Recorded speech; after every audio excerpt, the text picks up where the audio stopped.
Selamat pagi Bapak Ibu semua. Assalamualaikum warahmatullahi wabarakatuh.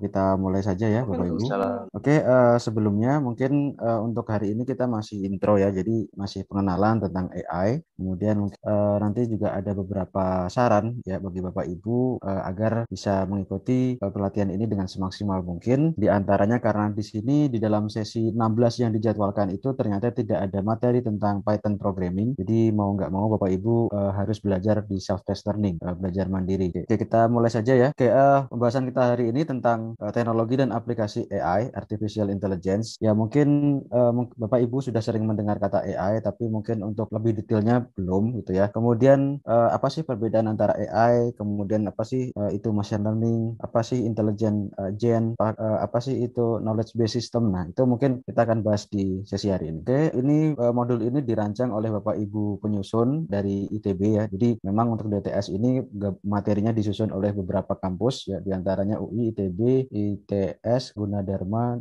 Telkom, dan lain-lain. Oke, mungkin ini untuk objektifnya ya, definisi, perancangan, jenis teknologi, perkembangan, penerapan AI, dan beberapa tantangan di dalam mengembangkan teknologi AI. Oke, ya, jadi AI itu memang sudah hype ya, memang sudah booming dari tahun 2000-an. Mungkin waktu itu ketika Bapak Ibu bermain dengan sosmed, tahu-tahu kita bisa automated face detection, bisa ngedetek image, gambar wajah ya, secara otomatis. Kemudian beberapa tahun berikutnya ditambah dengan bisa mengenali, oh ini kira-kira yang punya wajah si ini tuh si A, wajah yang ini si B, wajah yang ini si C. Nah itu sudah mulai diterapkan di dalam aplikasi sosmed ya, khususnya Facebook. Kemudian beberapa tahun kebelakangan mungkin sudah ada Google Assistant. Jadi kita bisa meminta tolong pada Google untuk dicarikan sesuatu di browser gitu ya, atau di search engine-nya. Jadi kita minta tolong dong carikan sesuatu ini. Nah itu sudah mulai bersinggungan dengan kehidupan kita sehari-hari.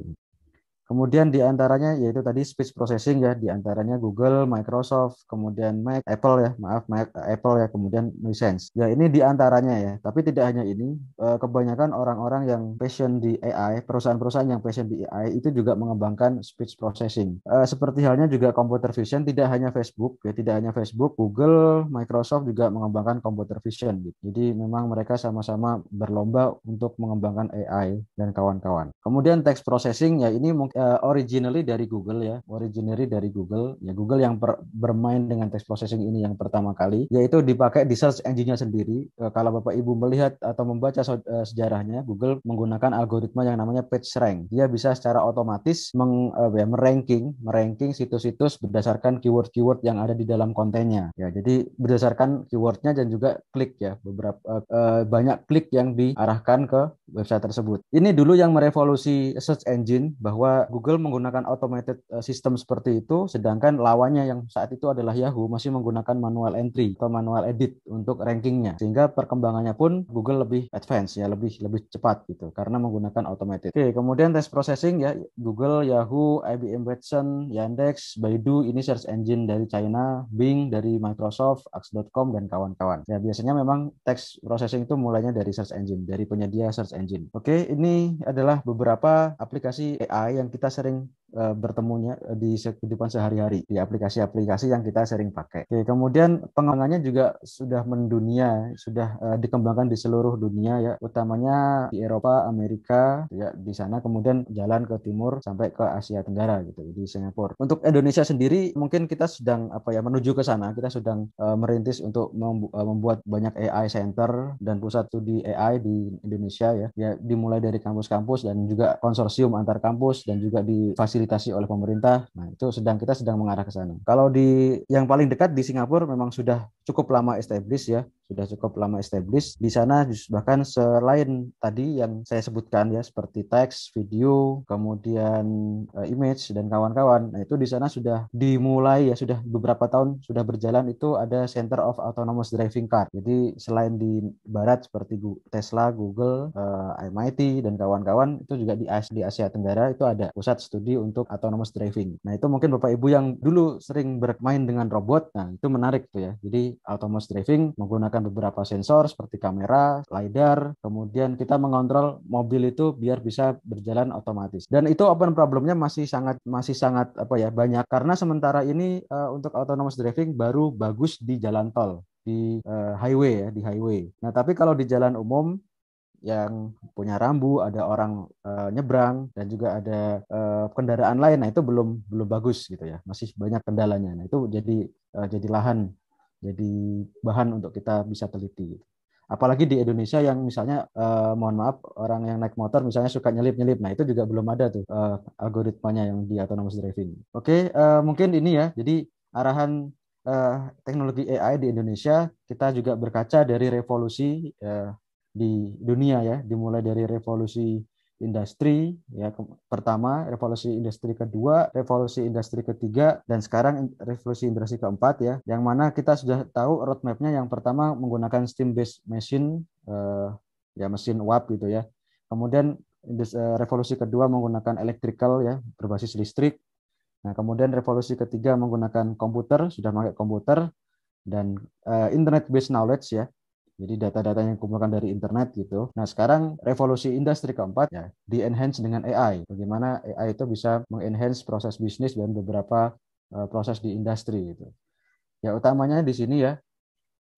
Oke, ada AI, ini Swiss Semantic Web, dan ini datanya ya dari big data, kemudian device-nya ada IoT, kemudian prosesornya atau pengelolanya, komputasinya ada di cloud. Nah, menurut roadmap AI di Indonesia, kita akan diprioritaskan pada 5 bidang, ya, layanan kesehatan, reformasi birokrasi, pendidikan dan riset, ketahanan pangan, mobilitas, dan kota cerdas. Dan nanti diturunkan menjadi areal fokus, kemudian riset dan inovasi industri, yang mana dilakukan enhancement di dua sektor ini, infrastruktur dan data, dan juga talentanya atau SDM-nya, dan juga nanti disupport dengan etika dan kebijakan. Nah, agar masih dalam rambu yang benar. Mungkin ini untuk roadmap AI di Indonesia. Kemudian, nah, contoh aplikasinya ya, mungkin contoh aplikasinya kalau layanan kesehatan ya Bapak Ibu bisa tahu ya, bisa misalnya deteksi dini gejala penyakit, prediksi dini penyakit. Jadi diberikan gejala baik itu dari input saja, input nilai atau data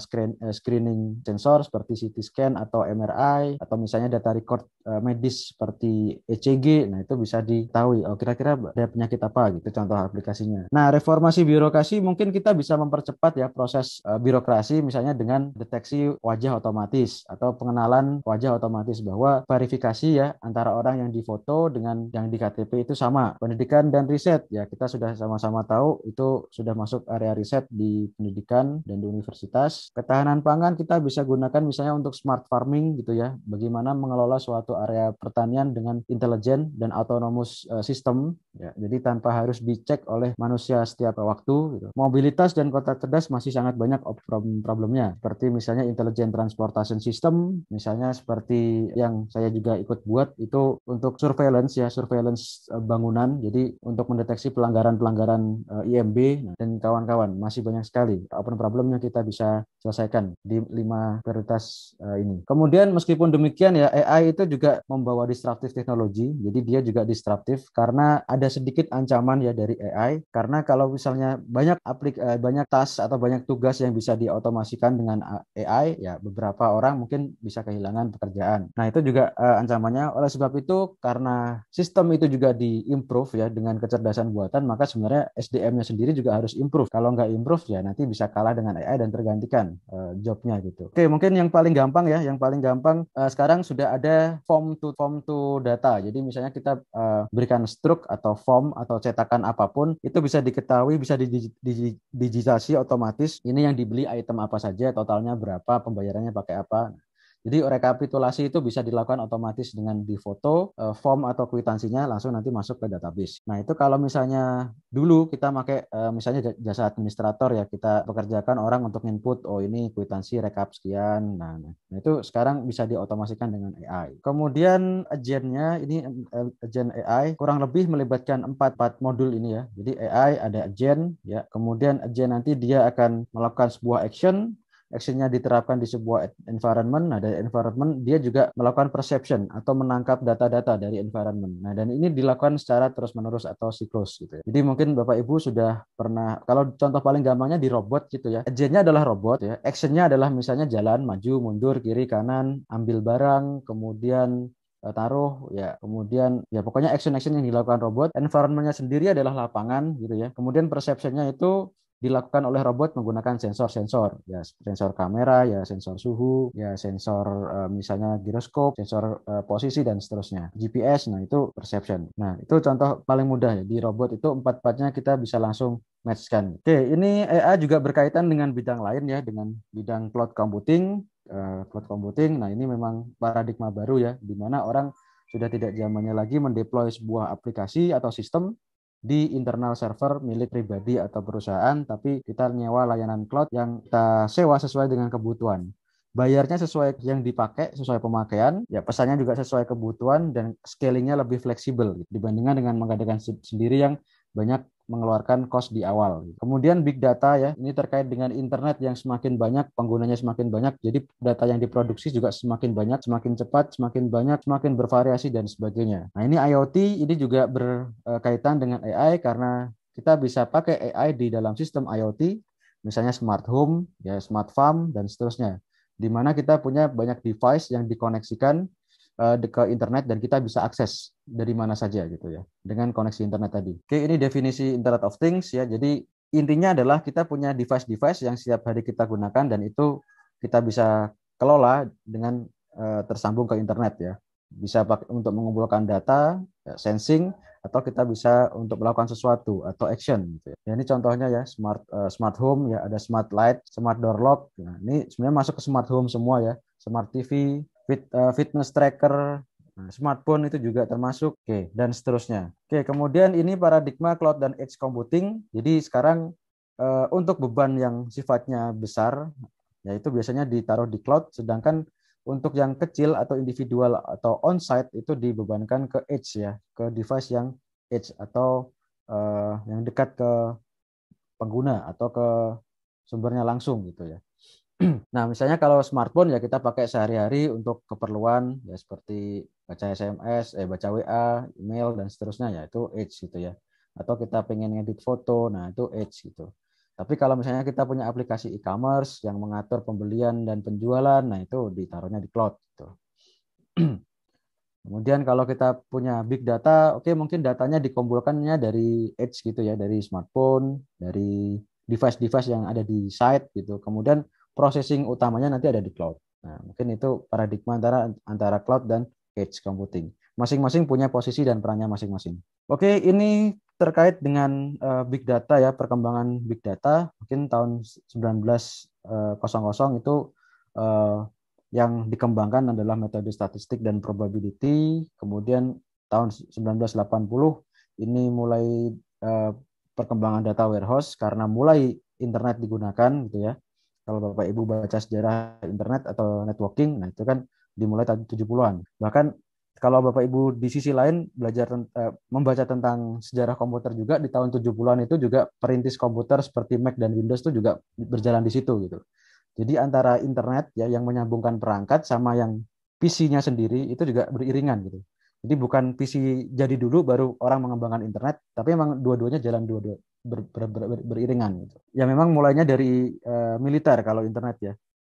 Militer dan riset-riset di kampus gitu ya. Nah, setelah itu baru dipakai keseluruhan. Tahun 90-an, nah ini mungkin data mining karena memang setahun ini adalah tahunnya search engine. Jadi tahun-tahun ini memang tahun orang mengembangkan search engine. Jadi banyak data yang dikumpulkan yang di crawl, kemudian untuk keperluan orang browsing. Orang kalau pengen browsing gampang nih, tinggal nanti di direct ke suatu web gitu sesuai dengan keyword yang dimasukkan. Tahun 2000 ini memang areanya AI dan machine learning dan waktu ini kalau di aplikasi memang areanya sosial media, Facebook, mungkin sebelum Facebook ada Friendster dulu ya. Nah, Friendster nah itu tahun-tahun 2000-an. Dan ini memang ada algoritma AI dan machine learning-nya, terutama dengan graph ya. Jadi orang punya friend, ya, punya teman, listnya ini, kemudian temannya punya teman ini, sehingga nanti ada semacam modul untuk suggestion. Mungkin Anda kenal orang ini berteman dengan teman Anda, nah itu kan mulai ada AI-nya. Kemudian machine learning juga, mulai ketika foto bareng ada face detection, oh ini bagian face. Kemudian setelah itu face recognition, oh wajah yang ini milik si A, wajah ini milik si B, dan seterusnya. Nah ini antara metode dan aplikasi memang berjalan beriringan. Oke, mungkin untuk hari ini kita berkutat atau bertemu dengan big data karena hari ini ya mungkin tahun 2010-an ke sini itu memang perkembangan aplikasi ya selain search engine, sosmed. Nah, itu mulai e-commerce, kemudian apa ya, dan lain-lainnya ya, e-commerce, pokoknya banyak sekali gitu ya. Aplikasi untuk memproduce data dan juga mengkolek data itu sangat banyak. Ya, ini mengapa big data itu menjadi matters ya? Padahal kita sudah punya statistik, kalau kita punya data yang banyak, kita bisa sampling. Nah, ternyata tidak semudah itu. Kadangkala sampling itu tidak serta-merta mewakili populasi. Jadi antara distribusi dari sampel dan populasi biasanya tidak match gitu. Oleh sebab itu, ide dari big data adalah memproses semua data tanpa menggunakan sampling. Sebisa mungkin tidak menggunakan sampling. Jadi semuanya diproses gitu. Jadi any information counts gitu. Nggak ada yang ditinggal gitu. Ya gunanya untuk meningkatkan kualitas decision making, kita juga bisa mendapatkan insight dari data yang sudah banyak sekali itu, dan juga untuk mengoptimasi proses bisnis atau aplikasi yang digunakan sehari-hari. Nah, mungkin ini karakteristik dari big data ya. Ada 4V, ya mungkin tambah 1V, 5V dulu awal-awal ngetren itu 4, sekarang 5 ya. Velocity ya, kecepatan. Yang data yang dihasilkan itu sangat banyak. Ya kayak sekarang aja misalnya orang ngepost, komen, review dan seterusnya di sosmed atau di e-commerce atau dimanapun itu kan per detiknya sedunia itu sudah sangat banyak sekali, nge-tweet dan seterusnya gitu ya. Volume, nah ini jumlah yang sangat banyak ya, orang beramai-ramai memproduce informasi di akunnya masing-masing gitu. Tera, peta, exa dan seterusnya. Kemudian variety, nah ini jenis ya, jenis datanya memang terstruktur, ada yang tidak gitu ya. Jadi kalau yang terstruktur misalnya form gitu kan terstruktur ya, kita ngisi form sudah ada form, nama kolom-kolomnya tinggal ngisi, nah itu terstruktur. Nah kalau yang tidak terstruktur ya seperti kita di sosmed gitu ya, ada kadang kita ngepost teks aja, kadang ngepost image aja, ada kadang dua-duanya. Nah, kadang juga ada linknya. Nah itu. Kemudian veracity. Nah ini tentang faktual dan aspek akurasi. Jadi tidak seluruh data yang ada di dunia ini yang kita kumpulkan itu valid atau apa ya istilahnya terpercaya gitu ya, terpercaya. Kadangkala ada data yang sengaja dibuat dengan tendensi tertentu, tidak natural gitu ya. Misalnya kalau lagi kampanye gitu ya, ada narasi yang uh, seolah-olah mengunggulkan calon A dan menjatuhkan calon B. Nah itu kan data yang veracity-nya kurang bagus gitu ya. Karena kurang objektif. Yang calon A misalnya hanya ditunjukkan plusnya saja, yang B minusnya saja. Kadang juga ada hoax. Nah, ada hoax yang itu juga tidak bisa kita percayai kebenarannya. Nah, itu menjadi isu di veracity di aspek big data. Nah, tambahan 1V lagi yaitu value. Jadi sekarang data itu juga punya nilai. Apakah data ini nanti akan memberikan profit atau benefit ke dalam perusahaan atau instansi terkait. Oke, ini flow-nya ya, flow dari big data analytics di ekosistem big data. Pertama dari source gitu ya, macam-macam source-nya, bisa dari ERP, oke, ada CRM, OLAP dan aplikasi-aplikasi yang lain, bisa dari file seperti Excel, seperti TXT, atau apapun yang diupload di Drive atau repository. Bisa juga dari sosmed yang diproduce oleh pemilik akunnya setiap saat. Nah, bisa dari apa namanya media-media ya yang dipublikasikan oleh konten kreator. Nah, kemudian setelah itu acquisition ya, kita bisa pakai batch, bisa pakai streaming. Jadi kalau batch kita mainnya kayak plotter gitu ya. Satu batch, oke, ambil sekian data, nanti berhenti. Nanti batch kedua, sekian data, berhenti. Nah, kalau streaming kita akan selalu stream terus. Kita akan selalu setiap saat ini terus. Setiap saat akan kita ambil terus datanya, kita gather terus. Gitu. Kemudian analytics, nanti masuk ke analytics ya, kita bisa analisis dengan beberapa metode. Bisa pakai statistik aja, misalnya korelasi, asosiasi. Bisa pakai reasoning, ya menggunakan semantic web atau logic gitu ya, logic programming. Kemudian bisa juga pakai machine learning ya, bisa nanti cabangnya machine learning bisa pakai NLP, cabangnya NLP bisa pakai speech atau text processing, cabangnya machine learning yang lain ada vision, computer vision, atau misalnya signal processing gitu ya. Nah, oke, kemudian nanti setelah itu kita bisa konsumsi dalam bentuk knowledge atau insight dari data yang tadi sudah kita kumpulkan lalu di analytics. Gitu. Oke, ini beberapa metode di analytics ya. Ada yang deskriptif ya, menjelaskan aja apa yang terjadi gitu ya, what happen ya dengan existing condition. mengapa ini yang terjadi sebenarnya apa gitu ya. Kemudian bisa diagnostik ya, mengapa itu bisa terjadi dengan melihat tren data gitu, historinya gini, oh ternyata ini berarti kesimpulannya begini. Kemudian bisa kita gunakan metode prediktif. Nah, dengan track record ini kita bisa memprediksi untuk sekian waktu mendatang. Nah, oke. Nah, bisa juga preskriptif, ya ini menggunakan analisis prediktif dan pengetahuan lain dengan nanti bisa memberikan saran ya, upaya terbaik untuk solve the problem. Nah, oke. Nah, ini mungkin prediktif plus lain-lain gitu ya, plus aspek yang lain.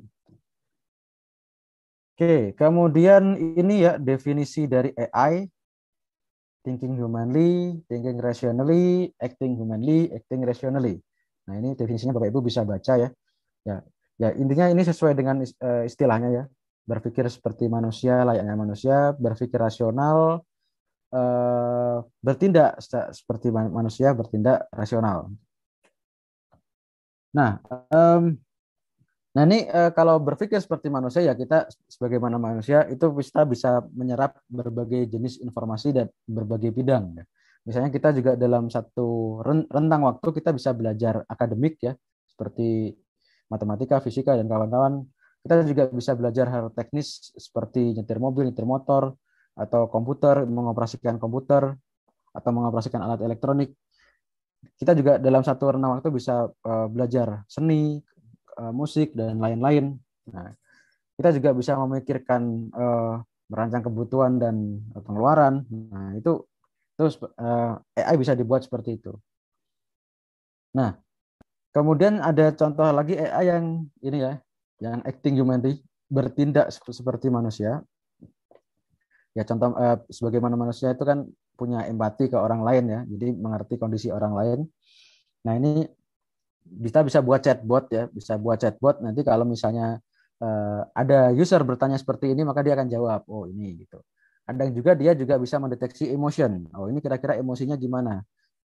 Standar atau normal, marah atau sedang sedih atau misalnya sedang gembira. Nah itu bisa dideteksi dan dia nanti memberikan respon yang sesuai. Gitu. Kemudian ini thinking rationally ya, ya dalam satu frame gitu dia bisa mendeteksi mana yang gambar kepala, mana yang gambar wajah, nah, mana yang gambar objek lain, nah, dan seterusnya. Mana yang gambar orang, mana yang bukan orang. Nah, itu ini dalam satu kelas problem gitu ya. Kemudian yang acting rationally, nah dia bisa memberikan guidance. Ya seperti halnya kalau di Google Maps gitu ya, dia bisa memberikan guidance dari satu poin ke poin yang lain. Yang paling cepat itu lewat mana atau yang paling pendek jaraknya. Nah, nanti bisa diatur gitu. Nah, kalau dia tujuannya paling cepat ya sudah pakai lewat sini aja meskipun jaraknya lebih jauh daripada jalur yang satunya. Nah, acting rationally karena di sini lewat tol misalnya. Di sini ada macet atau ada kerusakan jalan. Oke. Nah, ini merancang ini ya intelligent agents yang terdiri dari 4 komponen PAS gitu ya, percep, environment, action dan agent. Nah, kita bisa merancang seperti ini. Oke. Percep atau performance ya ini kita bisa membuat rancangan bagaimana sebuah agent itu nanti mendapatkan informasi dari lingkungan. Nah, oh ini bisa menilai ya, bisa mengukur atau menilai. Oh ini sedang macet, ini sedang kosong kalau di jalan raya gitu ya. Oh ini sedang panas, ini sedang dingin, nah, dan seterusnya. Kemudian environment, nah itu lingkungan agen itu diaplikasikan kita bisa lihat gitu ya. Ada apa saja di situ, ada objek apa saja, ada rule apa saja, nah dan seterusnya. Kemudian aktuator yang dipakai untuk action, nah ini kalau di mobil self driving misalnya ada kemudi, ada gas, ada rem, ada klakson. Gitu. Kemudian sensingnya, oke, ada sensingnya itu ada kamera, ada sonar, speedometer, GPS dan lain-lain yang kita bisa pasang di kendaraan. Oke, kemudian yang pertama kita bahas environment ya. Environment dulu itu bisa kita bedakan menjadi beberapa kategori. Yang pertama berdasarkan seberapa jauh kita mengetahui lingkungan itu atau observability. Nah, itu bisa dibedakan menjadi fully observable dan partially observable.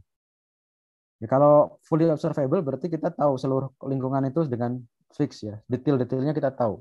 Tapi kalau partially ya yang sebagian. Nah, oke, kemudian ada yang deterministik, ada yang stokastik. Nah, yang deterministik ini sudah pasti. Contohnya di game Mario Bros gitu ya. Kalau kita arahkan ke kiri ya dia jalan ke kiri. Kalau kita arahkan ke atas dia lompat. Kalau ke kiri, kalau ke kanan ya ke kanan gitu ya. Jadi ini deterministik. Ada yang stokastik. Jadi kita arahkan untuk action A, outputnya belum tentu yang pasti di goal A. Bisa jadi di goal A, A1, atau B, atau C, nah, dan seterusnya. Nah, itu stokastik. Ada probabilitas dari satu state ke state berikutnya. Contohnya kalau kita main ini ya, main balapan gitu ya, main game balapan. Nah, itu kan kalau kita pencet kiri, mobilnya sedang berhenti ya udah cuman kiri aja gitu ya. Nah, ya cuman setirnya ngarah ke kiri gitu ya. Nah, kalau kita state mobilnya itu sedang jalan lurus, kita pencet kiri, nah itu kan bisa bisa aja bisa dua kemungkinan ya, belok kiri sedikit atau langsung belok kiri dengan tajam gitu. Nah, kalau misalnya dia sudah belok kiri, kita pencet kiri lagi, ya bisa masih belok lebih tajam atau langsung muter, langsung slip. Nah, itu stokastik. Jadi dari satu state diberikan sebuah action, bisa ada beberapa kemungkinan ke next state. Bisa state next-nya itu A, B, C gitu. Kemudian berikutnya kita bisa kenali episodik atau sequential. Nah, gen yang kita rancang tadi episodik, artinya ketika ketemu decision di satu waktu ya tergantung keadaan di satu waktu itu. Atau melibatkan beberapa stage sebelumnya, sequential gitu. Jadi misalnya kalau kita buat robot ini ya robot robot untuk mencari api gitu ya, robot mencari api pakai kamera. Nah, pakai kamera udah ketemu api langsung samperin semprot. Nah, jadi apa namanya? Itu episodik gitu ya. Nah, tapi kalau misalnya kita buat robot untuk buat bot ya, buat sistem untuk menyiram menyiram tanaman otomatis. Nah, itu kita bisa pakai sequential. Jadi dilihat dulu record ke belakang. Kalau 3 hari kemarin itu sudah hujan, hari ini panas, kita nggak perlu siram karena sudah ada air dari hujan sebelumnya. Nah, tapi kalau misalnya 3 hari kemarin panas dan hari ini panas juga, maka kita siram. Nah, jadi selain memperhatikan state saat itu juga memperhatikan state sebelumnya. Nah, oke, static versus dinamik ya. Jadi kalau yang static itu environment-nya tetap as it is, nggak ada perubahan dan ini memang di dunia nyata sangat jarang. Yang banyak itu dynamic. Jadi pasti berubah-berubah. Nah, misalnya kalau di self driving car saja di lalu lintas itu kan berubah-berubah. Nah, pasti ada yang lewat di samping, mungkin ada yang jalan dari lawan arah dan seterusnya.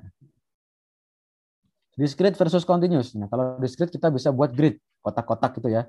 Dari sel satu ke sel berikutnya, nah itu kotak-kotak, nah itu discrete. Nah, kalau continuous ya seperti yang di sehari-hari ini ya. Jadi nggak ada gridnya, jadi ya continuous gitu. Oke, single agent versus multi agent. Nah, ini ya kalau agentnya cuma satu single, kalau banyak multi gitu ya. Oke. Oke, known versus unknown gitu ya. Oke. Yang known ini kita bisa kontrol sepenuhnya. Jadi kalau di game gitu kan kita bisa kontrol sepenuhnya gitu. Tapi kalau yang di dunia nyata ya itu ada yang unknown gitu. Kita nggak bisa memodel apa ya, mengantisipasi seluruh hukum fisika di real world gitu.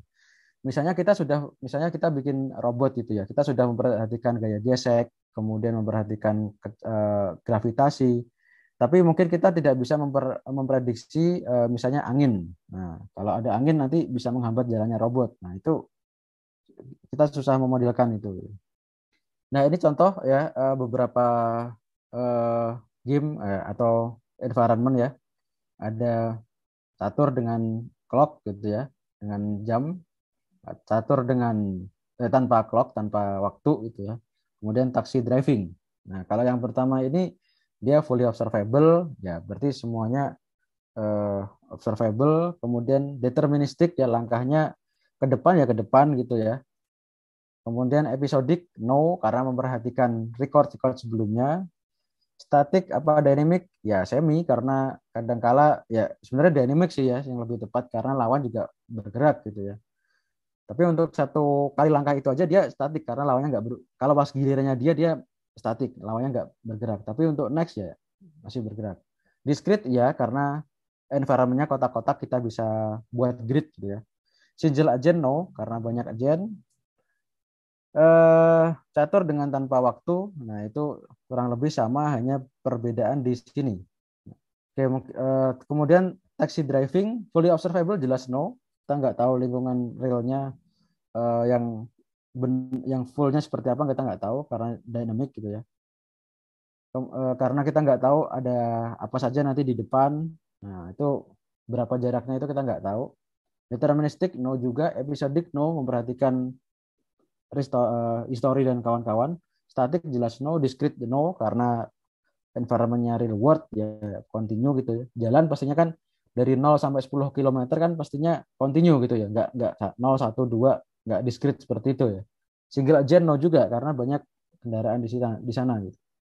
Oke, kemudian pembagian AI ini Bapak Ibu mungkin bisa baca sendiri ya. Ini pembagian AI ada yang berdasarkan task scope-nya, ada yang narrow, berarti untuk satu task khusus saja, misalnya untuk deteksi penyakit jantung. Nah, ya udah itu aja. Deteksi penyakit diabetes, nah udah itu aja.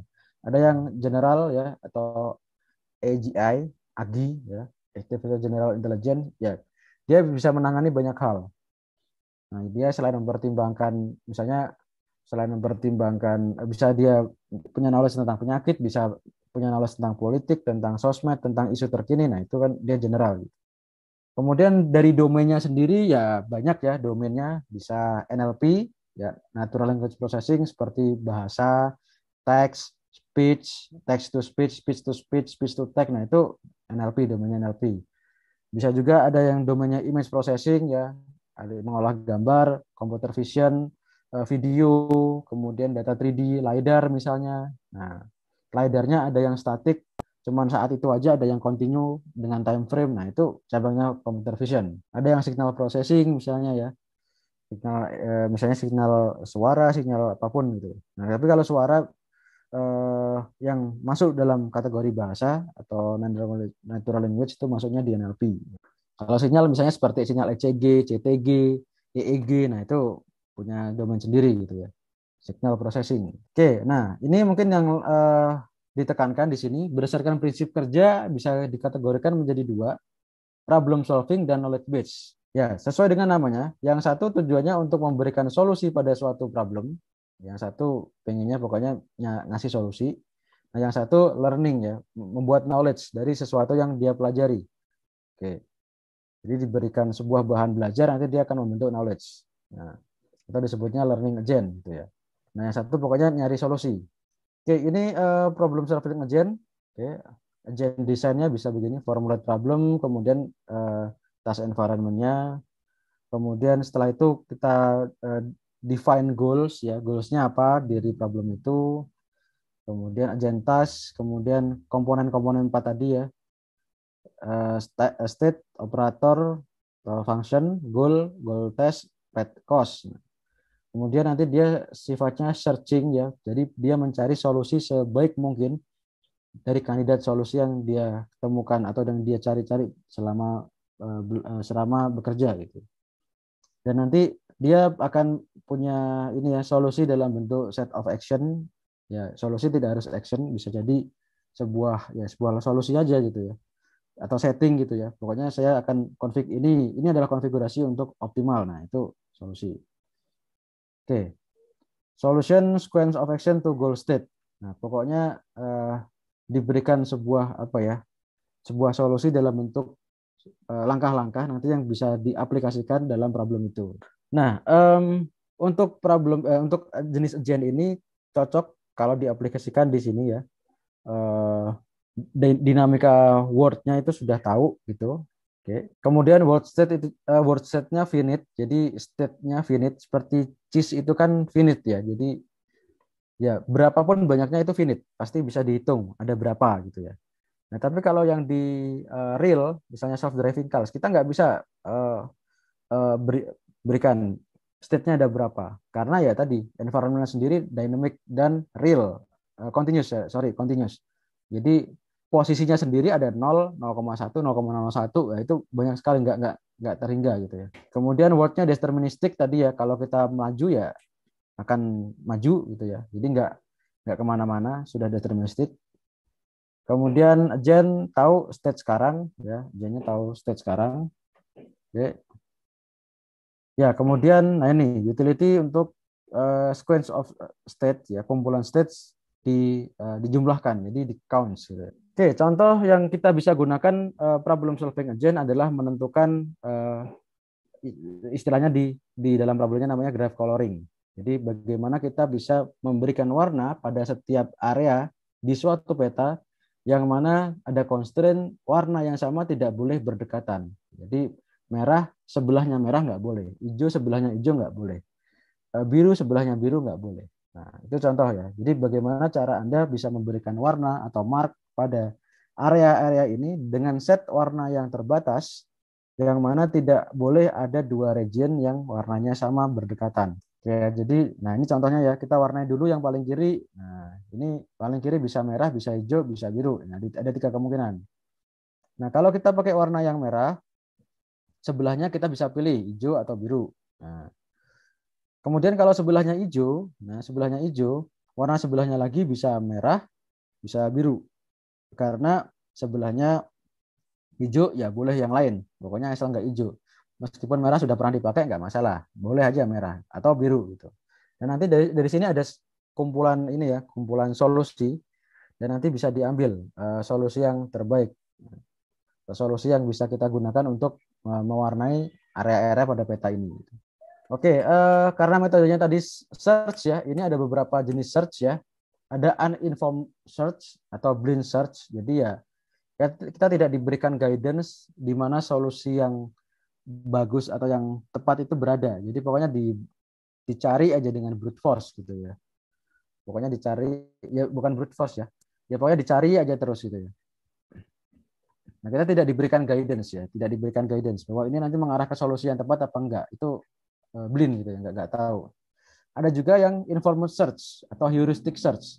Jadi kalau kita mengarah ke sini, nah ada apa tadi? Ada fitnessnya. Itu berarti Anda semakin dekat ke solusi yang terbaik. Nah, jadi kalau Anda mendapatkan sebuah nilai segini, itu berarti Anda sudah mengarah ke solusi yang lebih baik. Nah, contoh algoritmanya A-star. Nah, kalau yang tadi blind search tadi contohnya ini DFS, BFS. Jadi seberapa pun Anda mengeksplor kandidat solusi, itu nanti nggak sampai pada nggak diberikan guidance bahwa ini sudah mengarah ke solusi yang tepat. Di tengah jalan itu nggak ada guidance. Nah, tapi kalau yang informed search ini ada.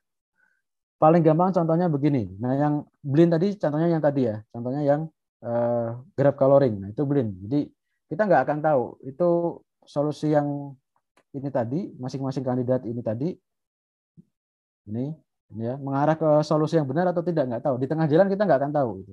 Sampai dicoba terakhir. Sampai kalau sudah terakhir ternyata ada yang dempetan, warna yang sama dempetan, berarti gagal, bukan solusi. Nah, kalau nanti berhasil, nggak ada yang berdempetan, berarti berhasil. Nah, itu di tengah jalan nggak ada guidance-nya. Tapi kalau yang informed search ini ada. Nah, contohnya begini. Kita punya robot untuk mencari api. Kita pakai sensor suhu gitu ya. Nah, selain kamera ada sensor suhu gitu ya. Jadi di sensor suhunya, ketika kita mendapatkan nilai suhu yang lebih tinggi, nah, berarti ini semakin dekat ke api. Nah, berarti Anda sudah semakin dekat ke solusi gitu. Nah, itu contoh menggunakan informed search. Kemudian ada lagi local search ya. Local search beyond classical search ya, ini ya local search ya, search pada space yang terbatas ya, lokal ya. Jadi dibatasi. Misalnya kita punya agent 5 ya, masing-masing agent punya daerah search-nya sendiri, local search-nya nanti. Nanti terus komunikasi dengan agent yang lain untuk di-compare mana solusi yang terbaik global. Oke, ini contohnya hell climbing search, kemudian simulated annealing, genetic algorithm dan kawan-kawan. Oke, ini untuk tadi ya, untuk problem solving agent, intinya adalah mencari solusi terbaik untuk sebuah problem. Nah, yang satunya adalah knowledge based agent. Jadi dia intinya adalah belajar dari informasi. Nah, nanti dia membentuk knowledge. Nah, oke.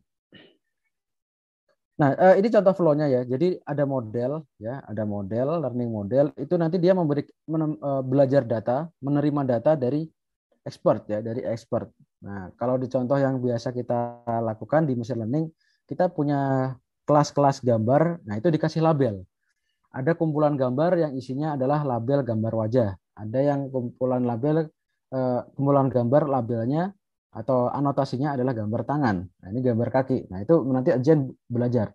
Oh, ternyata kalau gambar yang begini ini gambar kepala, kalau yang begini ini gambar tangan dan seterusnya. Gitu. Oh, kalau yang gambar seperti ini gambar mobil, yang ini gambar truk, yang ini gambar rumah, ini gambar hewan dan seterusnya. Itu dia bisa belajar. Oke, kemudian nanti hasil belajar ini nanti digunakan untuk proses inference ya, proses inference. Nah, oke, proses inference nanti inference ini nanti digunakan untuk memberikan prediction atau recommendation kepada user ya, yang non expert tadi. Misalnya, paling gampang contohnya antara expert dan expert ini di kesehatan. Ada expert penyakit jantung, yaitu kardiologis. Ada non-expert user, pasien biasa. Nah, mesin kita bisa ajari dengan, oh ini loh sinyal-sinyal yang ada sakit jantungnya tuh begini. Nah, sinyal-sinyal ada sakit jantungnya tuh begini sinyalnya. Sinyal 1, 2, 3 sampai dan seterusnya. Itu ada contoh-contoh sinyal sakit jantung. Ada sinyal-sinyal yang normal. Oh, ini sinyal-sinyal normal. Nah, dengan begitu dia belajar nanti. Dia belajar, mesinnya belajar. Terus nanti si expert bisa dikasih ini, inference. Kalau dia menginput sebuah sinyal, ini prediksi menurut sistem tadi, menurut yang sudah learning tadi, ini sakit apa normal. Nah, itu contohnya. Nah, ini perbedaan antara KBS dan non-functional program ya, yang knowledge base tadi, structure, undefined goal, unknown operator, uncertain solution. Nah, yang konvensional tadi structure, certain solution, explicit goal, explicit operator.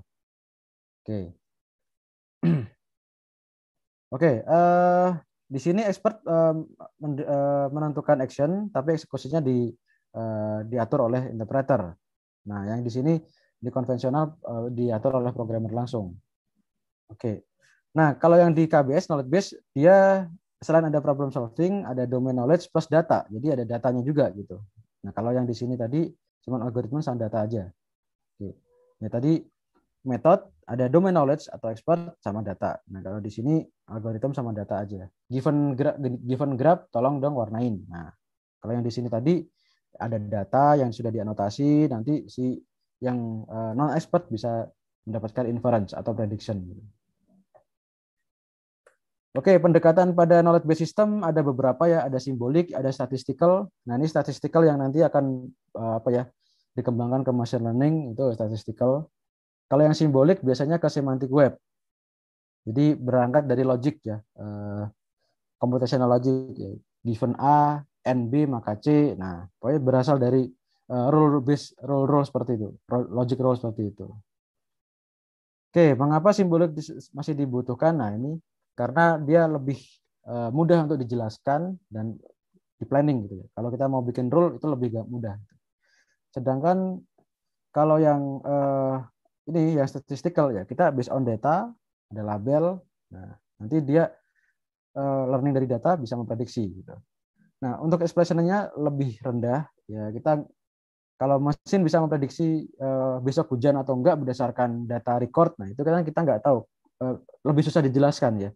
Prediksinya tuh gimana sih kok bisa memprediksi besok hujan atau enggak? Nah itu kan susah dijelaskan karena learn dari data.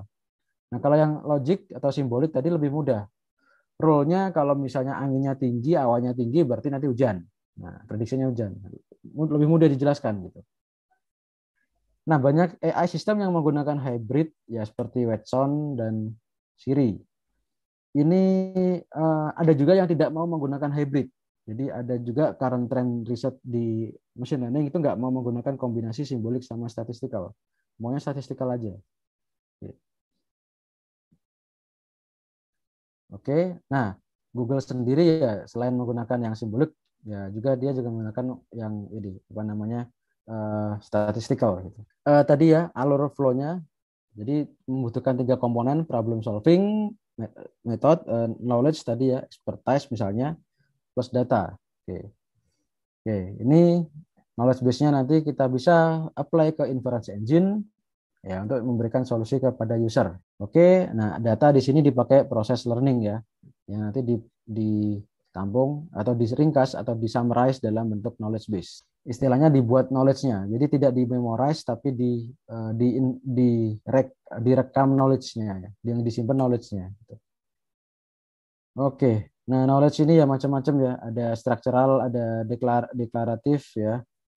Kemudian ada heuristik, ada meta, kemudian ada prosedural. Nah, oke, ini masih general ya. Oke. Ada deklaratif, prosedural, oke. Kemudian ada meta, ada heuristik, ada structural. Oke. Nah, ini untuk simboliknya ya, yang simbolik ya, yang tidak menggunakan statistikal. Ini metode-metodenya. Bapak Ibu bisa nanti dalami satu-satu kalau ingin tertarik gitu ya. Ada production rule, logical representation, semantic network, frame representation. Ya pokoknya based on logic semuanya. Kalau di basicnya ya berdasarkan rumus logika matematika, jika P maka Q, jika untuk A, untuk sebagian A dan semua B maka ada E. Nah itu semuanya ada rule-nya gitu. Nah yang statistical ada yang learning agent ya. Oke. Ada yang learning dari data, contohnya yang machine learning dan kawan-kawannya. Oke. Nah, yang ini yang mungkin lebih saya temui sehari-hari karena bidang riset saya di sini gitu ya. Jadi learning dari data, ya. Nah, tidak menggunakan rule based tadi, tidak menggunakan yang logic, logic, logic syntax tadi. Oke. Ya, ini contoh ya di taxi driver untuk autonomous driving gitu ya. Atau robot ya, ini robot. Kalau yang autonomous driving itu nggak usah ada robotnya ya, pokoknya mobilnya ini udah autonomous gitu ya.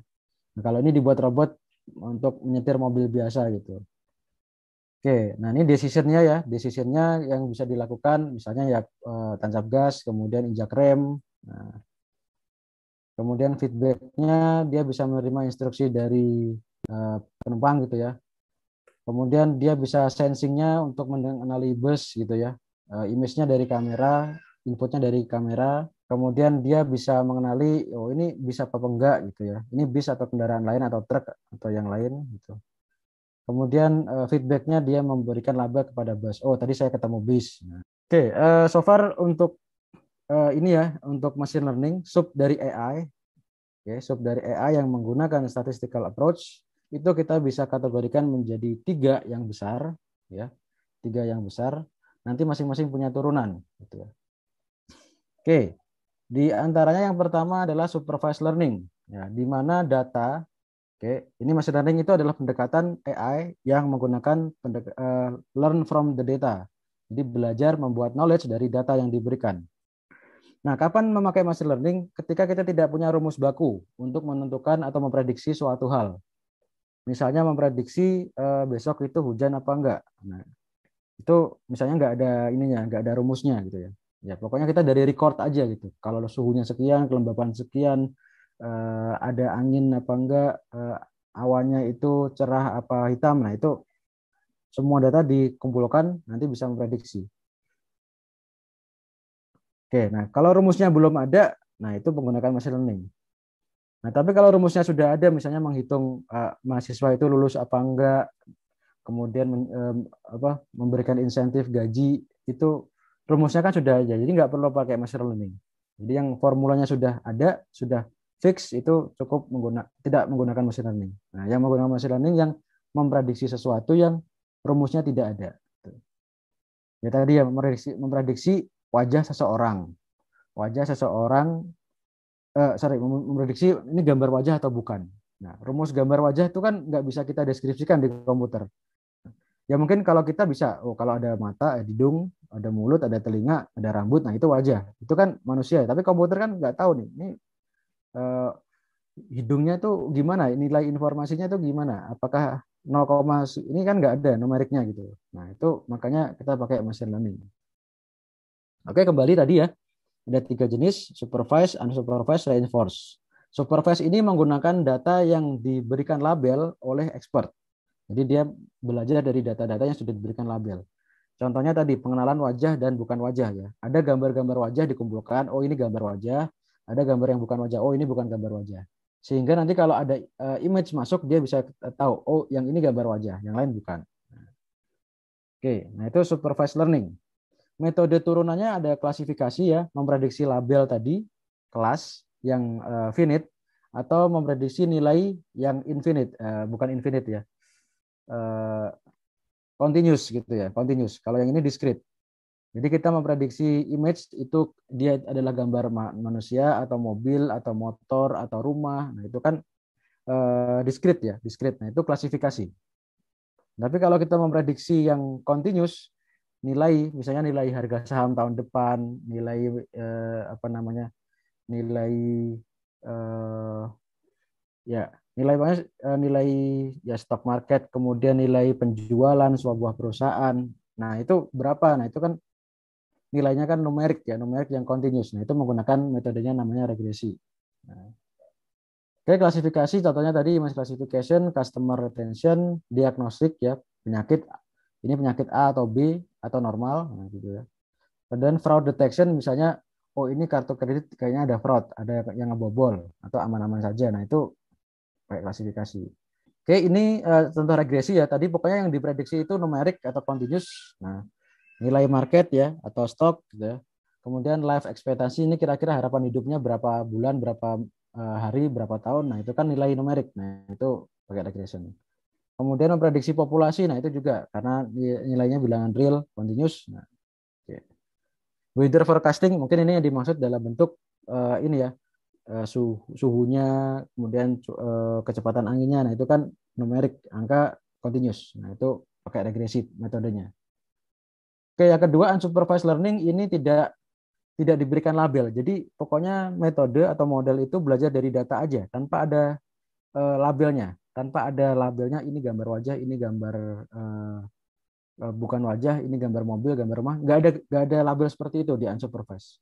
Pokoknya ini ada data, tolong kamu pelajari. Nah, apa yang bisa dilakukan dengan data seperti itu? Yang pertama clustering, kita bisa mengelompokkan secara otomatis ya, kita bisa kelompokkan. Ini kumpulan data saya kelompokkan menjadi 3 kelompok atau 3 cluster. Nah, contohnya tadi customer segmentation, nah, targeted marketing, recommender system. Satunya lagi adalah dimensionality reduction. Saya punya data, tapi ini ukurannya sangat besar. Metode saya tidak kuat untuk memproses ini. Nah, tolong dong kecilin tanpa mengurangi nilai informasi. Nah, itu dimensionality reduction. Ya, ini ya, feature elevation atau elimination, visualization, compression, structure recovery. Nah, pokoknya mereduce dimensionality atau size dari data itu. Oke, berikutnya ada reinforcement learning. Oke, ada reinforcement learning. Ya, ini adalah belajar dengan metode reward and punishment. Jadi pokoknya kamu temukan target ini atau capai goal ini. Nanti kalau kamu menemukan akan saya kasih reward. Saya kasih reward. Kalau gagal saya kasih punishment. Contohnya di game gitu ya. Kita membuat bot otomatis untuk melawan musuh gitu ya.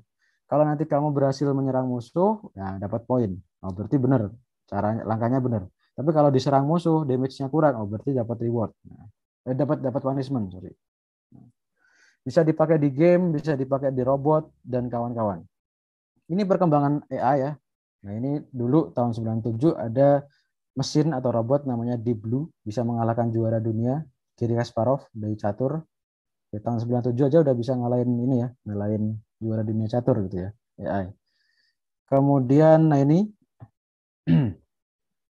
oke, di tahun 2011 IBM Watson, oke. Nah, ini dia mesin lawan ini Jeopardy Game Show mengalahkan manusia gitu ya. Oke. Kemudian ini DeepMind dari Google ya, AlphaStar nama mesinnya atau nama engine-nya, mengalahkan pemain profesional kelas dunia dalam game StarCraft. Oke. Oke. Kemudian ada lagi SubX ya, ini punya Microsoft AI mengalahkan pemain top di permainan Mahjong. Oke. Kemudian ada Deep Cube A dari UCLA. Oke. University of California Los Angeles kalau nggak salah ya, Los Angeles Irvine, ini bisa menyelesaikan Rubik Cube dalam 1,2 detik.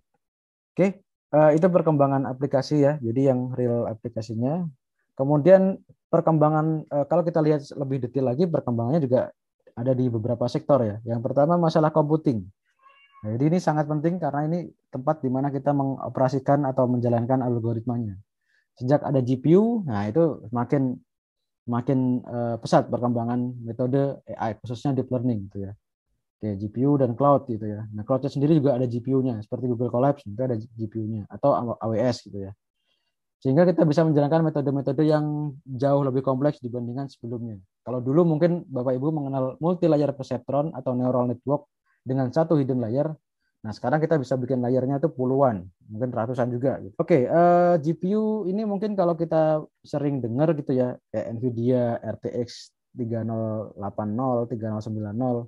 Tapi selain itu juga dari salah satu vendor Nvidia misalnya itu juga memberikan banyak customize ya, banyak apa ya, banyak variasi device untuk komputasi yang berat-berat ini sesuai dengan domainnya. Misalnya kalau untuk server yang nanti bisa dipakai untuk oleh banyak orang ada Nvidia DGX gitu ya.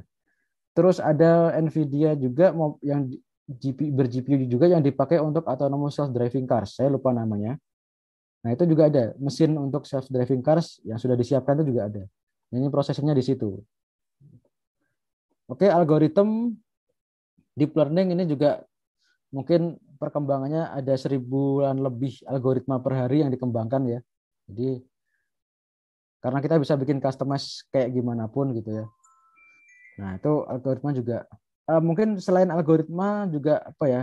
Approach. Nah, metode machine learning sendiri juga berkembang. Misalnya kalau dulu ya udahlah pokoknya kita punya data, bikin modul inference. Nah, sekarang ada yang namanya incremental learning, ada yang transfer learning, ada yang domain adaptation, ada yang meta learning, ada few shot learning, zero shot learning. Nah, itu macam-macam. Itu perkembangan dari metodenya sendiri. Data availability juga dari IoT, sosmed dan kawan-kawan itu juga makin banyak datanya. Kita tinggal get dan proses gitu. Oke, nah ini contoh ya penerapan untuk deteksi pakai masker atau tidak gitu ya. Nah, ini pakai masker, yang ini tidak pakai. Nah, kemudian ini contoh human detection dan tracking gitu ya. Untuk estimasi jarak di mobil ya dengan pengendara lain. Nah, dengan pengendara mobil, ini kira-kira jaraknya berapa gitu ya. Ini deteksi objek di crowd gitu ya. Oke, kemudian ini misalnya juga sekarang ada action recognition. Jadi orang itu selain dideteksi dan di tracking bisa dideteksi atau dilabelin ini sedang ngapain? Sedang berdiri aja, diem atau duduk atau berantem atau lari atau apapun, nah itu bisa dideteksi action-actionnya. Oke, nah ini untuk verification dan identification yang saya rasa ini akan bermanfaat untuk proses verifikasi di berbagai birokrasi gitu ya. Verifikasi wajah antara dokumen dan wajah aslinya gitu ya, verifikasi. Nah, kalau sekarang kan pakai petugas gitu ya. Oh, ini sama. Ini paspor orangnya ini, fotonya ini. Oh, sama. Oke. Pas gitu ya. Nah, itu mungkin ke depan bisa digunakan mesin. Jadi cukup selfie aja atau lihat aja di depan kamera nanti otomatis di apa namanya diverifikasi antara yang di foto paspor dengan yang di aslinya. Bisa jadi dari face, bisa dari voice biometric. Jadi setiap orang punya frekuensi, amplitude dan nadanya sendiri-sendiri. Jadi bisa kita buat sebagai biometrics gitu ya. Kalau fingerprint mungkin kita harus datang onsite gitu ya, harus datang ke tempatnya langsung untuk verifikasi. Tapi kalau suara dan face bisa dari jarak jauh gitu. Bisa pakai video call gitu misalnya. Ya ini ya, tujuannya kita bisa meningkatkan autentikasi agar lebih cepat, kemudian lebih akurat, dan juga diaplikasikannya lebih luas gitu ya. Sehingga meningkatkan proses bisnis maupun proses ya di dalam aplikasi terkait. Oke, nah ini contoh ya, dokumen digitization. Nah, ya tadi saya sampaikan, jadi dari tulisan form, tulisan tangan atau form cetak di stroke gitu ya, itu kita bisa langsung dapatkan nilai digitalnya. Nah, ini ada namanya siapa, tempat tanggal lahir, nationality, apa namanya, usia dan seterusnya. Nah, itu bisa kita identifikasi langsung. Dari KTP langsung keluar data digitalnya. Nah, oke. Contoh lain dari stroke makanan. Oke, kalau KTP kan udah jelas ya formnya kelihatan gitu ya, lebih mudah ya. Tapi kalau stroke kan lebih custom Kadang formatnya ada yang menu jumlah total, ada yang langsung, ada yang fontnya kecil, ada yang besar. Nah, kalau KTP kan cenderung standar ya, lebih mudah gitu. Bahkan sekarang yang stroke pun itu bisa, gitu. Stroke dari manapun, any receipt dari manapun kita bisa buat digitasinya, otomatis menggunakan AI. Oke, meeting analytics ini juga bisa kita gunakan AI di sini ya. Jadi kita bisa analisis apa namanya suara, kemudian diskusinya, apa yang dibicarakan. Nah, pertama ya paling gampang membuat transkrip ya, automated transcript atau MOM gitu ya, minute of meetings. Jadi orang-orang yang menyampaikan pendapat itu nggak usah notulenin manual gitu ya oleh petugas. Nah, nanti otomatis akan dibuatkan transkripnya atau oleh sistem. Nah, kemudian bisa juga dianalisis ini Bapak ini berbicara berapa menit, apa yang disampaikan, keyword-keywordnya. Nah, itu juga bisa kita analisis seperti itu. Ya, utamanya kalau misalnya ada public figure ya atau pejabat sedang memberikan pidato, nah kita juga bisa langsung buat summarize-nya gitu. Oke, tantangan di perkembangan AI, regulasi ya, tentunya harus ada regulasi agar kita bisa mempertanggungjawabkan pemakaian dan juga apa saja yang di-gather oleh AI, data apa saja yang digunakan dan didapatkan oleh AI. Privacy, bagaimana kita bisa menjamin kerahasiaan data terkait personal maupun terus instansi gitu ya. Terutama misalnya data yang konfidensial seperti keuangan, medis, dan lain-lain gitu ya. Kemudian kurangnya penjelasan, terkadang kalau kita menggunakan machine learning, ya ini salah satu kelemahannya, explainable-nya lebih minim dibandingkan yang simbolik, yang semantic web gitu ya. Jadi kita bagaimana bisa menjelaskan metode ini bisa membuat pendeteksiannya bagus tuh karena apa sih sebenarnya? Karena feature apa sih? Karena informasi apa sih sebenarnya? Nah, itu memang jadi open problem juga ini. Nah, ini nanti ada kelas ya namanya explainable learning dan representation learning. Nah, itu bagaimana membuat model machine learning yang bisa lebih menjelaskan atau lebih intuitif gitu. Mengapa hasilnya bagus, mengapa tidak dan seterusnya. Ketersediaan data, oke. Oke, sejauh mana ini bukan masalah datanya ada atau tidak atau karena masalah ini. Apakah cukup representatif atau enggak gitu ya. Jadi kalau kita punya domain problem yang akan di-solve, populasinya sekian, nah kita yang bisa gather itu datanya apakah sudah represent ke seluruh populasi. Bagaimana untuk menjamin tidak ada bias, nah, dan seterusnya. Nah, itu masalah ketersediaan data. Terakhir, kurangnya talenta. Nah, ini mungkin dari SDM, makanya diadakannya pelatihan seperti ini. Ya. Ini untuk video-video, Bapak Ibu bisa lihat di sini nanti untuk videonya sudah dibuat oleh tim penyusun modul. Kemudian untuk assignment-nya, untuk pertemuan kedua ini adalah membuat rancangan sistem AI gitu ya. Jadi silakan nanti membuat rancangan ya, sebuah intelligent agent, oke. Oke. Untuk robot pembersih ruangan dengan memberikan informasi di bawah ini. Oke, saya tanya dulu ke Mas Terry, ini harus case-nya ini atau boleh case lain, Mas Terry? Ada info nggak update dari grup? Nggak ada sih, Pak. Nggak Nggak ada ada ya? update apa-apa. Ya udah, berarti tugasnya ini.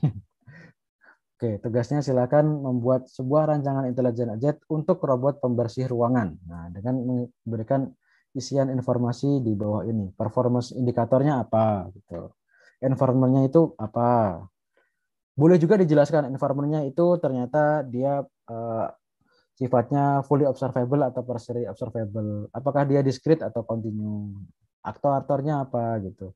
Aktuar eh, aktuatornya itu apa misalnya roda atau apa. Nah, itu dituliskan juga. Boleh juga ditambahkan misalnya actionnya nanti itu deterministik atau enggak sih menurut kajian beberapa robot pembersih ruangan atau vacuum cleaner gitu misalnya ya. Itu aktuatornya itu biasanya deterministik atau enggak. Kalau kita suruh maju dia pasti maju apa kadang belok dikit. Nah, sensornya juga dan seterusnya. Proses sensingnya bagaimana gitu. Oke. Kemudian ini harusnya nomor 3 ya. Nomor 3 ya ini nomor 2 ini nomor 3. Oh, yang nomor 3 ini eh, sebuah teknologi AI ya apapun yang bermanfaat di masa pandemi. Nah, mungkin nanti setelah membuat rancangan intelligent agent untuk robot pembersih ruangan, nah ini coba merancang yang custom, yang kira-kira Bapak Ibu pikirkan bisa membuat keadaan lebih baik ya untuk mengatasi pandemi sekarang ini. Oke, apakah nanti sistemnya itu dia searching, ataukah knowledge atau learning? Nah itu, nah nanti Bapak Ibu silakan coba rumuskan. Ini untuk tugas hari ini ya. Deadline-nya kalau nggak salah seminggu lagi ya, Mas Terry ya. Eh, ya, deadline-nya seminggu lagi, Pak. Deadline-nya seminggu lagi. Oke. Cuma nggak bisa di submit hari ini kayaknya. Lagi Oh, maintenance masih juga masih. LMS-nya. Oh, LMS-nya lagi maintenance. Oke. Iya, Pak. Mungkin itu dulu Bapak Ibu yang bisa saya sampaikan di pertemuan kali ini. Kira-kira apakah ada pertanyaan? Saya sambil menunggu pertanyaan ya sedikit memberikan update informasi ya. Yang pertama tentang masalah BRP ya, tentang masalah BRP itu tadi saya mungkin kemarin di slide belum diupdate ya. Nah, jadi ini adalah penilaiannya, kehadiran 70%, tugas harian, tugas akhir, dan ujian akhir.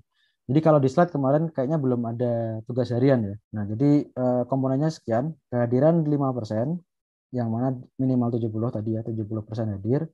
Tugas harian 25%, tugas akhir 40%, ujian akhir 30%. Kemudian karena di sini kita tidak diberikan satu sesi khusus untuk membahas Python programming dan Bapak Ibu saya lihat kemarin beberapa bukan dari ilmu komputer atau engineering atau science, natural science mungkin belum pernah ngoding atau belum terbiasa ngoding. Nah, Bapak Ibu bisa berlatih sendiri misalnya menggunakan resource di W3 School. Ini mungkin salah satu website yang cukup bagus untuk belajar ya dari awal gitu ya. Nah, dimulai dari misalnya sintaks, ya sintaks, hello world, kemudian komen, nah, komen itu tidak dijalankan, cuman buat menandai aja gitu. Kemudian variabel, nah variabel membuat variabel, kemudian tipe data gitu, tipe data. Nah ini saya rasa penting untuk dicoba sendiri gitu ya, agar terlatih. Nah, bagi Bapak Ibu yang sudah ngoding juga nggak apa-apa, mau berlatih lagi juga nggak apa-apa. Nah, minimal mengingat library-library yang sudah pernah dipakai sebelumnya seperti NumPy, Pandas, SciPy, Matplotlib dan kawan-kawan. Nah ini saya rasa salah satu opsi yang bagus gitu ya. Nah kalau Bapak Ibu berlatih langsung saja di Jupyter Notebook-nya, nanti ya tinggal bikin aja new notebook gitu ya, new notebook. Oke, terus ya latihan aja gitu, bikin variabel X sama dengan 3 gitu ya. Nah tadi ada komen ya, komen gini komen, ya latihan aja variabel X sama dengan 3, kemudian Y sama dengan 5, S sama dengan contoh string. Nah, kemudian ada lagi misalnya Z sama dengan 1,24. Nah, oke, nanti kita bisa print gitu ya, print X.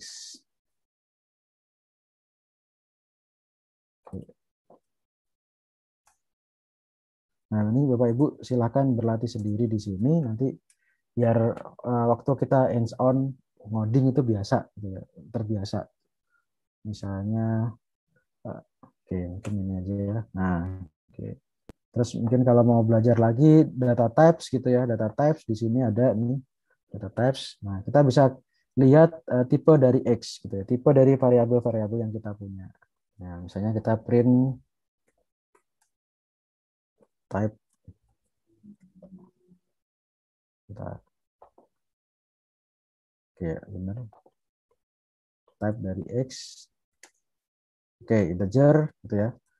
Integer itu bilangan bulat. Nah, mungkin istilah-istilahnya ini juga perlu sedikit dibaca bagi Bapak Ibu yang belum pernah ngoding atau membuat program. Integer itu bilangan bulat. Nah, kemudian nanti mungkin ada floating point. Nah, jadi X itu dia X sama Y itu dia integer atau bilangan bulat. bilangan bulat itu ya boleh negatif ya. Oke. Pokoknya bilangan bulat ya, 1, 2, 3, 0, -1. Nah, itu bilangan bulat. Nah, kalau yang koma-koma ini namanya float atau bilangan real ya, kalau di dunia nyata, float. Nah, kalau kita buat kalimat atau ini namanya string. Nah, ini tipe datanya namanya string. Nah, ini tipe-tipe dasar, tipe-tipe data yang basic gitu ya. Nah, nanti setelah itu ada lagi tipe data yang berupa kumpulan. Nah, kumpulan data yaitu misalnya pakai list gitu ya. Nah, ini ada list, oke, list, ada tuple ya, ada tuple. Nah, oke, ada tuple, kemudian ada dictionary. Ya, mungkin sebelum dictionary itu eh, set dulu ya, set. Oke, set. Kemudian ada frozen set. Ya, mungkin ini set yang nggak bisa di otak-atik. Nah, dan kawan-kawan. Oh ya, ada boolean juga, ada boolean juga. Boolean itu nilainya 0 atau 1. Sorry, benar atau salah. Cuman ada dua kemungkinan. Nah, jadi misalnya kalau kita punya eh, apa ya? A sama dengan eh A sama dengan true. Nah,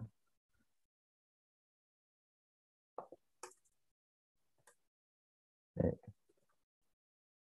Oke. Ini mungkin misalnya Bapak Ibu, oh ini belum di run. Oke. Ya, boolean. Jadi boolean itu cuma ada true atau false, benar atau salah. Oke, ini mungkin perlu berkenalan dulu dengan tipe-tipe data ini nanti biar waktu kita hands on sudah lumayan lancar gitu ya, lumayan terbiasa. Nah, kalau tadi misalnya ada list ya, ada list. List itu kumpulan dari beberapa elemen jadi satu. Nah, misalnya X ada L1 sama dengan eh, A B C D. Nah, itu string ya, A B C D itu string. Pokoknya yang kayak teks gitu ya, teks.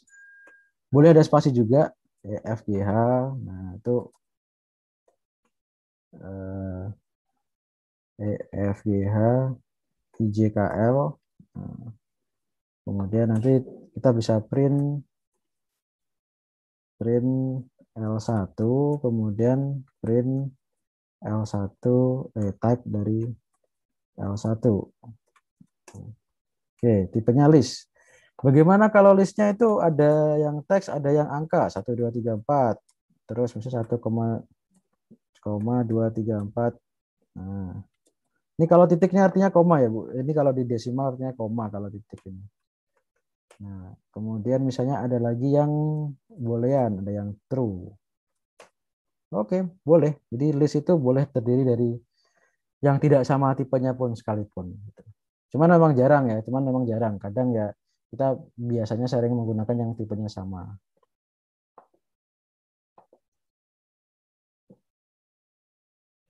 Nah, mungkin Bapak Ibu bisa mencoba yang lain, misalnya set gitu ya. Set. Set. Set itu himpunan. Himpunan ya. Kalau set itu himpunan. Jadi kita eh, pakai himpunan. Nah, set, set satu. Oke. Oke, ada himpunan ini. Himpunan itu ya mungkin saya coba ini ya. Kasih lagi ya. AA. Hmm, BB. Kasih angka boleh nggak? Boleh. 3. Oke. Ya, sebagaimana list, himpunan juga boleh beda-beda. Hanya saja begini, kalau kita coba tambahkan ke himpunan ya, misalnya set 1.add ya, kita tambahkan elemen yang sama A, B, C, D. Nah, oke, kalau di sini kita tambahkan juga L1.add A, B, C, D. Terus kita lihat lagi ya, isinya. Nah, ini juga kita lihat lagi isinya. Kalau list harusnya nambah, tapi kalau set nggak nambah. Oh, oh list nggak bisa ditambah. Sorry. Apen, Pak. Oh, append, namanya Ya. append. append. Nah, oke. Jadi kalau list masih bisa ditambah ABCD ya tambah di sini ya. Tapi kalau ini ya awalnya tadi ABCD FGH IJKL 1 2 3 4 ada. Nah, setelah ditambahkan itu ini ada tambahan elemen. Tapi kalau misalnya kita pakai set atau himpunan itu ketika ditambahkan elemen yang sama ya tidak berubah gitu. Set operasinya apa? Coba. Ya, jadi kalau lupa perintahnya nggak masalah. Nanti di sini ada set add set item. Loh, add bener kok. Coba lihat ya. Set 1. Oh, ini tapel. Mohon maaf. Ini bukan ini tapel. Mohon maaf. Ini tadi saya salah pakai kurungnya ya. Jadi kalau himpunan pakai kurung kurawal. Mohon maaf. Mohon maaf. Ya ini ya. Jadi kalau set atau himpunan itu eh, ditambahkan elemen yang sama itu ya nggak berubah gitu ya. Jadi A B C D F G H I J K L A A B B 1 2 3 4 5 6 saya tambah A B C D lagi ya awalnya ini ya setelah ditambahkan tetap gitu. Jadi nggak berubah. Nah itu himpunan gitu. Tapi kalau list itu nambah gitu ya. Di append tambahin nambah elemen. Meskipun elemen awalnya sudah ada A B C D gitu. Nah tipe-tipe data seperti ini nanti ya kita akan pakai gitu di mana di di sesi-sesi selanjutnya gitu. Tadi mungkin ada tapel ya, tapel ya. Tapel itu ya namanya tapel ya, peer ya. Oke, peer. Nah, ini ya silahkan 1 2 3 4 atau AA, BB,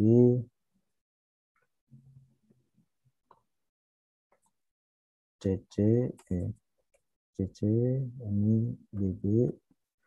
Ya, pakainya kurung biasa ya. Kalau tadi kurung kurawal 1 2 1 2 2 2 3 3. Print tapel. Nah, ini print type. Nah, tab 1. Oke.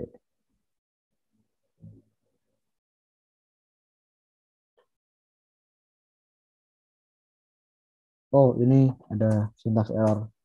Oke, tipenya tapel ya. Yang ini, yang terakhir ini AABBCC. Tipenya tapel. Terus kalau tapel operasinya bagaimana? Nah, Bapak Ibu bisa lihat di sini. Tapel, akses tapel, update tapel. Nah, kalau update gimana update?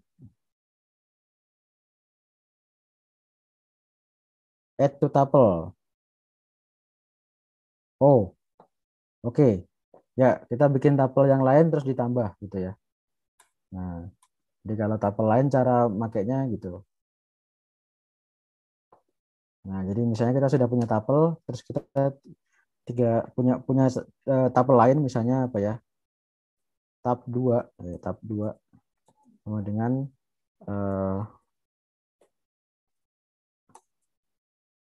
77 DD 77. Nah, terus tadi tab 1 plus sama dengan tab 2. Nah, setelah itu kita coba print lagi tab 1 gitu ya. Nah, oke. Nah, oke, tabel 1 tadinya cuma sampai 33, sekarang ditambahkan dengan tab 2 jadi tambah ada DD sama 77. Oke, ya ini tipe-tipe data yang mungkin akan sering kita jumpai ya nanti di pengolahan data gitu. Terutama yang ini yang collection ini yang ada list, set, tuple, apa lagi ya? Ada apa lagi? List, tuple, set. Nah, ini dictionary. Dictionary ini pair ya. Dictionary ini pair. Pakai kuring kurawal tapi nanti selalu ada pair. Ada key, ada value. Nah, jadi kita bisa pakai key dan value. Ada pasangannya ya. Ada dictionary, key sama value. Itu untuk translate biasanya. Misalnya pemakaiannya begini ya. Kita punya dictionary gitu ya. dik sama dengan, nah ini pakai kurung kurawal juga. Nah ini setiap elemen, setiap anggotanya terdiri dari pasangan pair, misalnya 1 dan AA. Nah kemudian 2 itu artinya BB, 3 itu artinya CC, 4 itu artinya itu antara 1 AA dipisahkan dengan tanda titik 2, ini artinya pasangan antara key dan value. 4 misalnya DD ya, DD. Kemudian 5 itu artinya EE. Nah, kemudian kita bisa print dik ini dik 1 aja ya. Dik 1 aja. Kemudian kalau kita ingin mengakses dictionary, kita bisa akses nah ini kita bisa akses dengan tanda kurung kotak ya, kurung kotak dengan memasukkan key-nya. Nah, misalnya saya ingin mengakses dik 1 yang key-nya 1, itu artinya apa gitu ya. Saya print. Nah,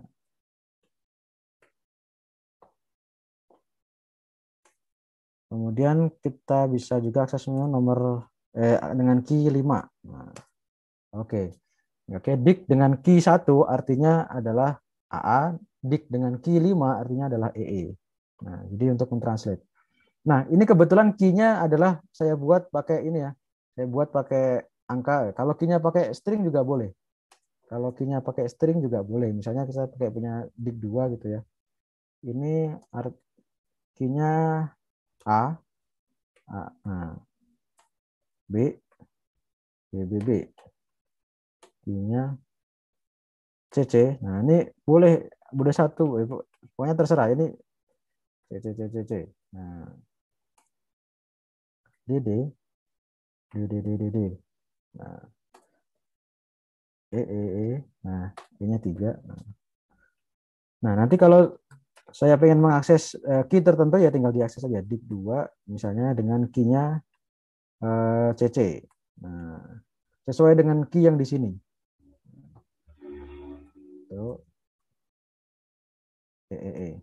Nah, oke. Nah, nanti akan di print value-nya. Saya mendapatkan value dari key yang saya masukkan di sini. Nah, ini mungkin sekedar exercise singkat Bapak Ibu untuk melatih kita menggunakan Python yang kita akan pakai di program ini nanti ya. Selain mengerjakan tadi tugas tadi, bisa Bapak Ibu akses di sini ya, w3schools.com di Python atau di googling aja Python W3 Schools, nanti sudah masuk ke sini gitu. Mungkin sampai sini dulu Bapak Ibu, ada pertanyaan? Saya izin tanya Pak Anwar. Boleh, silahkan.